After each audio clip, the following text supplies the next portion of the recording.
Alright guys, welcome back to Urge. We're going to do part 2 of the new Dunamancy spells video series here. The first one, if you missed it, we talked about the general Dunamancy spells, or the spells that are available to both of the new subclasses. If you're unfamiliar with the Dunamancy spells, basically there are general Dunamancy spells that are available to both subclasses, and then there are certain spells that are available only to one or the other of the other new Chronurgy or Graviturgy wizards in the new Wildemount book. So, and with these spells, they're only available to these subclasses unless the DM is wanting to reward these spells to other casters as bonuses or loot, kind of per se, or like it's kind of like a boon where you're learning maybe a better spell in comparison to similar spells of its level. These are all pretty solid spells, some a little bit more unique than others, but for this video, we're going to be talking about the Chronurgy spells. So we're just going to jump straight into it here. So we're going to talk about each spell individually. We wanted to give enough time to each of these spells to be able to discuss them. That's why we're kind of splitting up into multiple parts. So the first spell that is available to the Chronurgy wizard is called Gift of Alacrity. You touch a willing creature, and for the duration, the target can add 1d8 to its initiative rolls.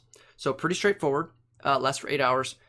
And, I mean, yeah, you're just giving a creature extra initiative, basically. 1d8. Pretty straightforward. There's certain people that may really want to benefit from this, such as every day it probably would be good to touch a rogue, especially an assassin rogue. Like being able to go first is big for them. Yes. So if you have one, that's definitely something that you probably want to do every day. But yeah, there's definitely some circumstances that this is better than others, and if it's really worth a spell slot or not, it's up to you. But definitely very situational. At least one of a spell like this does scale infinitely. Like there's no, it's not a spell that's really only good early on and doesn't scale well. I mean, this can be useful even at level 20. It'd be a good spell to dump a level 1 into somebody in your party, just making sure they go earlier in the setup. Even if you're, rogue, your monk, your whoever already have high enough decks, your ranger to go early on, maybe you want to make sure your meat can get in there. The paladin, your fighter, right. Your barbarian, make sure they do get into combat so they can get in between you and them. Because if you're a wizard, you do not like to be anything within a mile of you if at all possible, because you're very soft and squishy. But overall, I think a pretty effective spell. I might rather it be like 2d4 just to like an increased floor, Yeah. Overall, I like the fact that it's 8 hours, and more importantly, it doesn't take your concentration. Otherwise, it wouldn't be as useful. And it lasts for multiple combats if you run into more than one combat over 8 hours. So, pretty good. And also, one other thing to mention here is when you get your spell mastery, this probably wouldn't be that bad of a spell to take as for spell mastery. Because you could give your entire party every day 1d8 to their initiative. Yep. So, pretty solid on there. Next up, we have the level 5 Temporal Shunt. Uses a reaction, 120-foot range.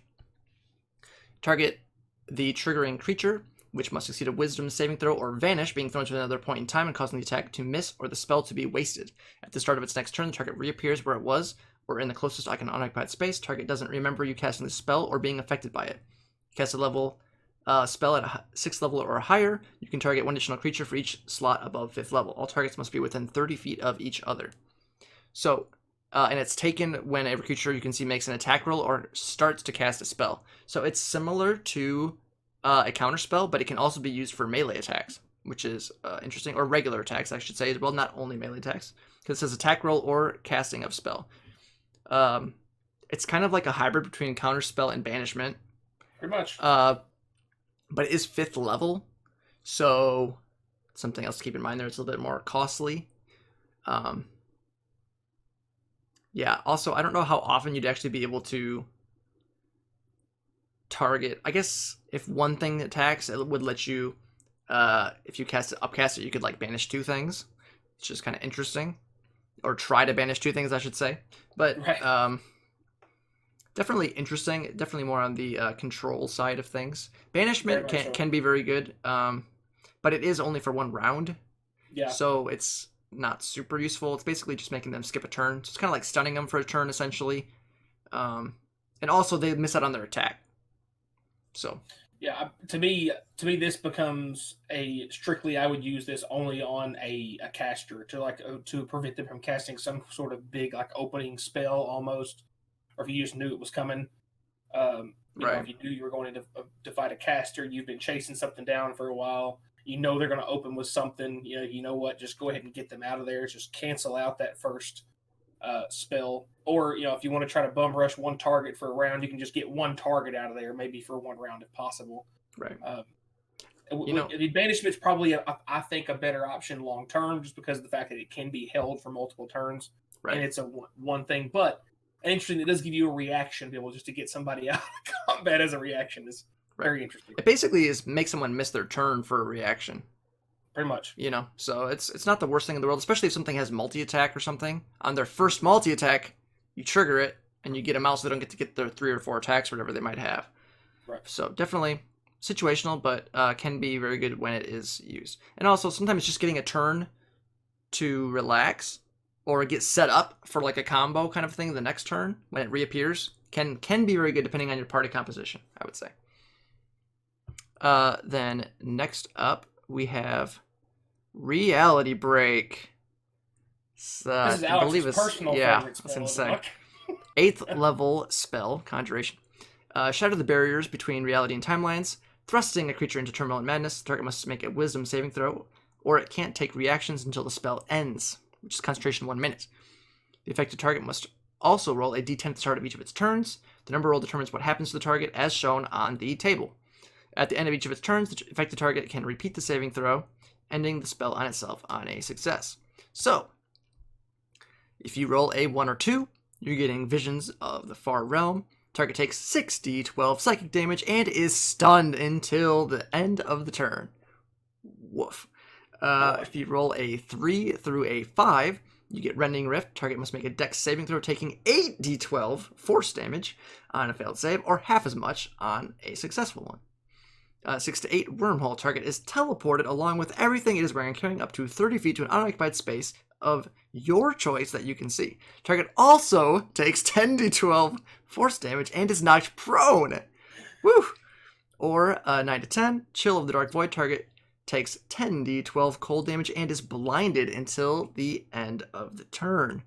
Is it sad that the 8d12 force damage is probably the best option of those? Just because you're not stunned or prone or blinded as part of it. Right, yeah. You only take 8d12. You're only taking 8d12 damage. Yeah, these are pretty... And that's why this is my favorite spell. I love spells that can do multiple things on chance. As we were talking about before we came on with this video, it very reminds me a whole lot of like Prismatic Spray, Prismatic Wall, or ability-wise, your Beholder, eye stalks are doing different beams and whatnot, which is why I love this thing. Like when I saw this spell, I was like, oh, I kind of want to play a Chronurgy Wizard now, just for this thing at some point, just to see like, oh, what awful thing do I have in store for you this time? Yeah, it's just great. I mean, one option, they're stunned until the end of their turn, so their turn is skipped and they take 60-12 psychic damage, which is not very common resistance. And like you said, the best one for them to take is probably the 8d12 because but they take half. If they fail. So right. A lot, the other ones is these ones that they, it's just so many great things. Like they're knocked prone at the start of their turn, so they immediately have to use half their movement at the start of their turn, and they take 10d12. Yeah. So brutal. Right. And the other thing too is the Rending Rift is an additional saving throw. All the other ones are just taking the damage, right? Right. So, and they at least get a chance. So it's like a 40-12.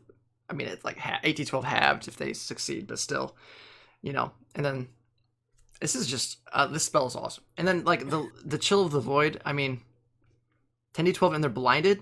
Blinded. They're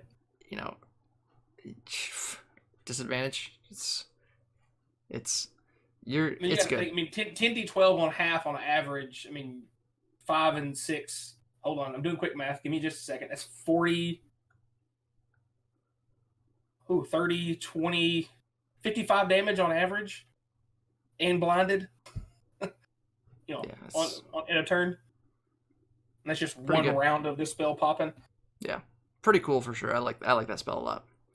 And then lastly, we have the 9th level Time Ravage. There's not a whole lot of 9th level spells in the game right now, and most of them are very situational. As this is actually kind of situational as well. but it is kind of crazy. But it's wild. You target a creature you can see within range, which is 90 feet, putting its physical form through the devastation of rapid aging. The target must make a con saving throw, taking 10d12 necrotic damage on a failed save, or half as much damage on a successful save. If the save fails, the target also ages to the point where it only has 30 days left to live before it dies of old age. In this age state, the target has disadvantage on attack rolls, ability checks, and saving throws, and its walking speed is halved. Only the Wish spell or the Greater Restoration spell cast with a 9th level spell slot can end these effects and restore the target to its previous age. It does consume an hourglass filled with diamond dust worth 5,000 gold. So, first of all, where are you going to get an hourglass filled with diamond dust? You probably have to make it yourself because that's kind of weird. But, you know, maybe there's just some laying around. You're a 9th level caster, so there's that. Yep. But the only thing that, like, this spell is really cool. It's probably the best interrogation spell. That's exactly what I was thinking. Just be like, oh, you don't want to talk? Well, you're gonna die in 30 days now. Well, you got a month to do it one way or the other. You're gonna talk to us, or you can talk in the ground. Your choice. Right. The only thing is, it's not very good in combat. No. Because you're taking 10d12. It's like, woo. But I mean, I guess they do get disadvantage on attack rolls, ability checks, and saving throws, and half speed. But still, for a 9th level spell, is it really worth it? Maybe, I don't know. It depends on the situation. But it's also a con save, which is, as you get higher levels, con saves become probably one of the easiest saves to make, I would say, because you're mostly fighting bigger things. Obviously, it depends on the circumstance, but I'd say a lot of the higher CR creatures have pretty high con saves, just in general. So, definitely very cool and thematic, especially with the subclass. Yeah, absolutely. But I'm not sure how useful it is. It's always nice to have new high-level spells, though. But I think Reality Break is awesome. It's great. And it's concentration, as well, so yep. It is what it is. But and most importantly, the material components on it are a crystal prism. Yeah, and it doesn't have a gold cost, so you just use your Yep. Yeah. Fun times. So there you go, guys. Those are the spells that are specifically built for the Chronurgy Magic Wizard. If you missed our first video, make sure you check that out. So we're talking about the general spells that both subclasses get, and they're a little bit on the lower level of the spells, level hierarchy, and a little bit more situational, but definitely flavorful with the whole theme of Dunamancy, dealing with fate and manipulation of time and things like that. So, if you guys enjoyed the video, please remember to like, subscribe, hit the bell notifications for our new videos come out. Let us know in the comments down below if you've used any of these new Dunamancy spells in one-shot or any campaign stuff yet, or if you have read anything with the new Wildemount book that you enjoy. Let us know some of your thoughts on that. If you have any stories from your campaigns, always love to hear those as well. And as always, guys, thanks for watching.